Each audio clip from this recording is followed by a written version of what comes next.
Hello students, we are continuing MCQ based on case scenario. So in this lecture, our topic is different types of bond yield. So we are given that AB Limited believes in conservative approach that invests in fixed income securities to get regular income. Recently, AB Limited has invested in a public sector undertaking bond, the details of which are as follows. So we are given face value of this bond rupees 1000, issue price is our 950, and the maturity is 5 years, and coupon rate is 12% payable annually. So issue price from investor point of view is our purchase price. So AB Limited has determined that in current market scenario a minimum return of 8% is required. So you are required to answer the following questions. तो अब देखिए आपको mention किया है, पहले data बना लेते हैं. So company has invested in a public sector undertaking bond. So its life is given 5 years and face value is given rupees 1000, coupon rate is 12%. It means this is 12% bond. So of rupees 1000. So on this you will get interest over annually, maturity 5 years, and current price which is called purchase price, this is given. So this is given to be 950. So now we have to determine required return is also given by this investor company. Minimum return it requires 8%. So first they are asking what is the coupon yield on bond. So number one is our coupon yield. So formula of coupon yield is equal to what is our annual interest. So which can also be denoted as capital A upon face value times 100. तो coupon ये simply means कि आपको कितने percent interest मिल रहा है on face value. So this is given you are getting 12% interest on 1000, this is 120, face value is 1000 times 100. तो this is coming 12%. क्योंकि कूपन यील्ड होती है सिंपली कूपन रेट जिसको हम कहते हैं, this is also called coupon yield और coupon rate. So what is our answer? Option is our B option. So our correct answer is option B. So then you see second question they are asking what is current yield on this bond. So second we have to calculate current yield.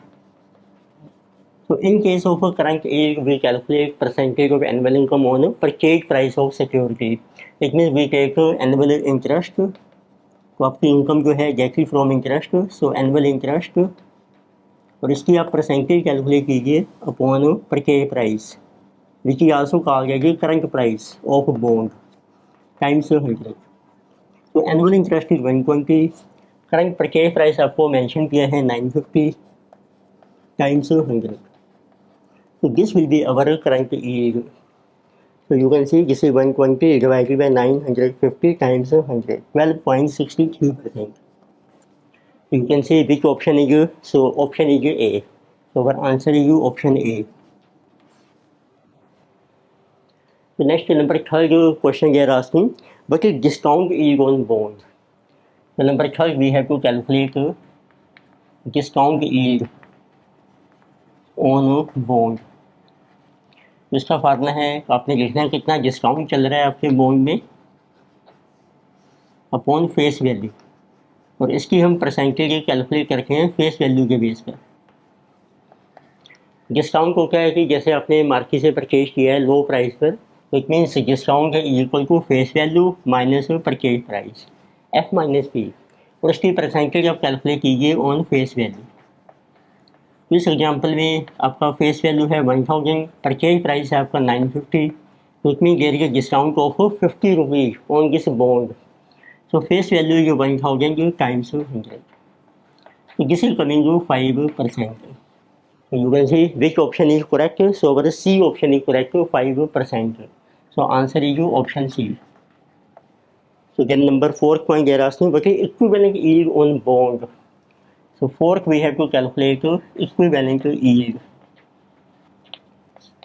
Equivalent yield का formula होता है कि आपका जो discount है वो कितने percent है आपका परचेज प्राइस के ऊपर. It means formula is what is percentage of discount on purchase price which is also called current price times 100. तो इट मीन्स फार्मूला बन जाएगा डिस्काउंट जो face value minus purchase price upon purchase price P times 100। So in this example it is coming discount है आपका 50 upon 950 times 100। So this is our equivalent is. So this one is coming 50 times 100 upon 950. This is 5.263%. So which option is correct? So this will be our D option, 5.26%. So our correct answer is option B. Next to fifth point they are asking, what is YPM on the bond if bond holder fails to reinvest the coupon annually? It means इस case में जो आपको हर साल interest मिलेगा वो आपने री invest नहीं करने हैं, investor fails to reinvest, then what will be our YPM। तो इस टाइप की YPM को हम कहते हैं रियलाइज YPM। तो let us see that one.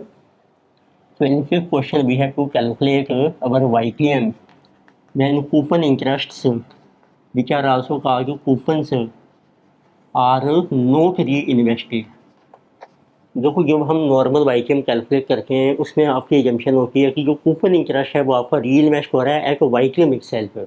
अब जब ये री इन्वेस्ट नहीं होगा it means we assume that it is reinvested, ये आपका री इन्वेस्ट हो रहा है, री इन्वेस्टेड एट 0%। तो उस केस में पहले आपको कैलकुलेट करनी है फ्यूचर वैल्यू आपको कितनी मिलेगी, जितनी इसकी लाइफ है, जैसे 5 ईयर्स। तो you can show that table years आपके 1 2 3 4 एंड 5। तो what is our cash inflow from this bond. Purchase price जो आपको मेंशन किया है जिसकी 950। ओपन इंटरेस्ट आपको मिलेगा 12% ऑन फेस वैल्यू 1000 जिसकी 120 और प्लस आपको मिलेगी redemption value in the last year.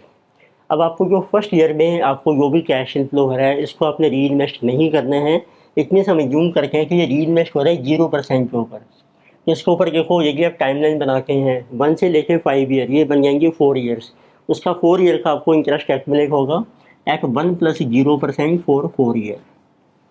Similarly जो सेकंड ईयर में आपको मिलेगा कूपन इंटरेस्ट उसको आप री इन्वेस्ट कीजिए फॉर नेक्स्ट 3 ईयर्स, सेकंड से लेके 5th ईयर। लेकिन उसके ऊपर भी आपको इंटरेस्ट मिलेगा 1 + 0% फॉर 3 ईयर। तो जब ये आपका 1 + 0 है इट मीन्स ये 1 ही बन जाएगा, पावर 4 को 1 ही रहेगा, वैल्यू सेम रहेगी। तो थर्ड ईयर का री इन्वेस्ट हो रहा है आपका 2 साल के लिए, एंड इट इज री invested for 1 year and this is री इन्वेस्टेड फॉर 0 टाइम पीरियड। तो इट मीन्स इन सब की वैल्यू 1 ही बनेगी, तो अमाउंट आपका सेम रहेगा। तो दिस इज जो future value after n year, तो n इसमें है आपका 5th year. So total amount देखिए आपको कितना मिलेगा 120 120 120 120 एंड 1120। तो it means your total future value after 5 year it becomes 1600। अब आप कैलकुलेट कर सकते हैं कि आपको कितनी रिटर्न मिल रही है इसके बेस पे। अब आपका फार्मूला है ये जो फ्यूचर वैल्यू है इसकी आप कैलकुलेट कीजिए present value divided by 1 plus which is called that YPM for 5 year, so that it is equal to purchase price 950। उसके लिए अब आप क्रॉस मल्टीप्लाई कीजिए, so you will get to 1 + YPM for 5 year is equal to 1600 upon 950। तो this factor is coming 1600 divided by 950 1.684। तो हिटन किराए से try करते हैं तो वैसे आपको 12% को इंटरेस्ट मिल ही रहा है, बट ये री इन्वेस्ट नहीं हो रहा है, इतने कुछ रिटर्न आपकी रिड्यूस हो जाएगी। Left YPM is 10%, then what is the value of left hand side 1 + 10% for 5 year. इसको आपने इसके इक्वल करना है 1.684। You can see 1.1 for 5 years 2 3 4 5 1.61। This is slightly lower. Let us take next left YPM is equal to 11%, then what will be left hand side, this is 1.11 raised to power is 5. So this value is 1.11 5 times 2 3 4 5, this is 1.685. This you can say approximately equal to 1.684, therefore our YPM is 11%. So we can say that our YPM is 11%. Then you can see which option is this is C option 11%. So our answer is in this case option number C. So in this lecture, we discussed a case scenario based on different types of bond yield. Further topics continue करेंगे next lecture में। Video आपको अच्छी लगती है subscribe कीजिए, recommend कीजिए, share कीजिए। Thank you.